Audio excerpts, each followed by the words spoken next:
For centuries, the Quranic story of Ya'juj and Ma'juj, you might know them as Gog and Magog, has been this huge, epic mystery. We all know the story, a destructive horde, a powerful barrier, an end times prophecy. But what if the way we've always understood it has missed the point completely? Right, let's get into it. The picture in our heads is usually this monstrous army, smashing through some giant physical wall. But what if the truth isn't buried in some ancient battlefield, but hidden in plain sight, in the very language of the scripture itself? Today, we're going to look at a totally groundbreaking interpretation that flips this entire narrative on its head. So, to crack this ancient puzzle, we need a special kind of key. And according to Dr. Hani of the Marvelous Quran channel, this isn't some new discovery. It's actually a forgotten way of reading the text, a method of interpretation that gets us closer to how it was meant to be understood. And that key is something called the Abrahamic locution, or al-lisan al-Ibrahimi. Dr. Hani explains that this isn't just about translating words. Think of it more like a specific lexicon, a kind of code that's embedded within the Quran. And once you have this code, it unlocks a whole layer of metaphorical meaning that a straight literal reading just flies right past. Let me show you how this works. Let's take the word ard, or ard. Literally, you'd translate that as the earth. Simple enough. But in the Abrahamic locution, it means the text of Scripture. I mean, just think about that for a second. An instruction not to corrupt the earth suddenly becomes a powerful warning against corrupting the Scripture. It changes everything. Okay, so now we have this powerful key. With it, Dr. Hani goes back and re-examines the entire story from the beginning. And the very first domino to fall is the identity of the story's hero. You see, the great hero of the story, Dhul-Qarnayn, has often been pegged as some ancient king, maybe Alexander the Great. But through this locutional analysis, Dr. Hani makes it incredibly clear that the text isn't talking about some distant king.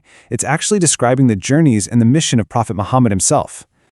So that brings us to the famous barrier. What was it actually made of? Well, the text says pieces of iron. Using the locutional key, we see this as a metaphor. Iron, or hadid, points to the sharp, definite boundaries of language, so the pieces of iron weren't metal blocks. They were the people who kept this secret lexicon, the most learned scholars of the time.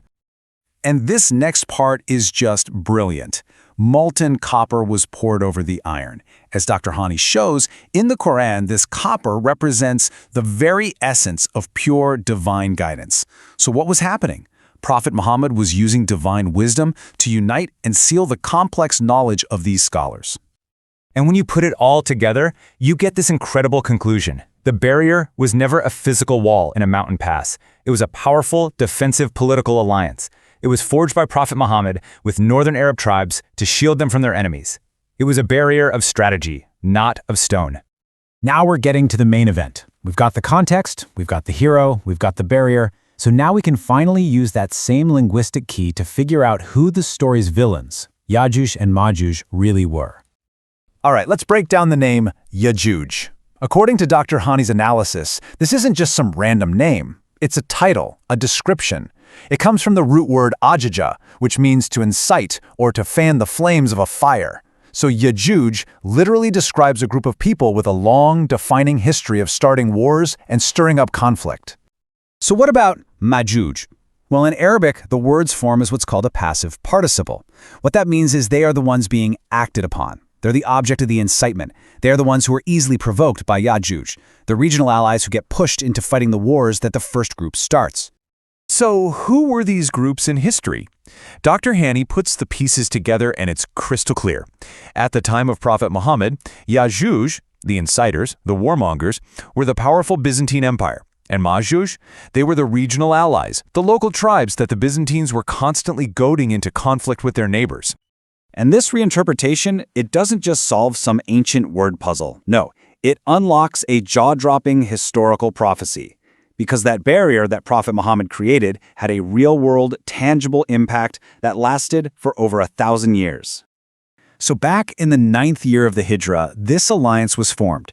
And for the next 1,300 years, that's 13 centuries, this strategic barrier and the powers that upheld it protected the Arabian Peninsula from outside invasion. It was an incredible era of security that only came to an end in the early 20th century with the fall of the Ottoman Empire. And as Dr. Hani puts it so powerfully, the protection that Muhammad created defended that whole area for about 1,300 years. No one entered Arabia, not even the Mongols. Just think about that. Even the Mongols couldn't break through. That shows you the incredible power of this prophetic barrier. But wait, there's more. The story also prophesied that the land of Yajuj would eventually be overtaken. And as Dr. Hani points out, this was fulfilled to the letter in 1453 with the conquest of Constantinople, the capital of the Byzantine Empire, the original Yajuj. So, we've gone through all this history, all this linguistics. What does it actually mean for you and me right now? Well, this interpretation takes a huge, epic prophecy and brings it right down to a deeply personal and pretty urgent message. Dr. Hani makes a sobering point. For all the obsession people have with the end times, the historical failure rate of every single specific prediction is 100%. Every single one has been wrong. Maybe the focus has been on the wrong thing all along. And that's the real takeaway here. The purpose of these incredible stories isn't to give us a crystal ball so we can predict the future. It's to act as this powerful, timeless reminder to focus on the one thing we actually can control: our own actions, our own faith, our personal accountability, right here, today. Which brings us to the final, piercing question that Dr. Hani leaves us with.